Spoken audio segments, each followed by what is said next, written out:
اللہ تعالیٰ کی رحمتوں کے حصول کا بہترین ذریعہ۔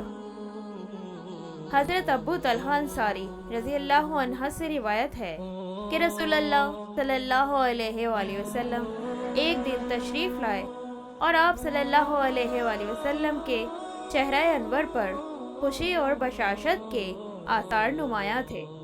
اس کا سبب بیان کرتے ہوئے آپ صلی اللہ علیہ وآلہ وسلم نے فرمایا، آج جبریل امین آئے اور انہوں نے بتایا کہ تمہارا رب فرماتا ہے کہ اے محمد صلی اللہ علیہ وآلہ وسلم، کیا یہ بات تمہیں راضی اور خوش نہیں کر دے گی کہ تمہارا جو امتی تم پر درود بھیجے میں اس پر 10 رحمتیں بھیجوں، اور جو تم پر سلام بھیجے اس پر 10 سلام بھیجوں۔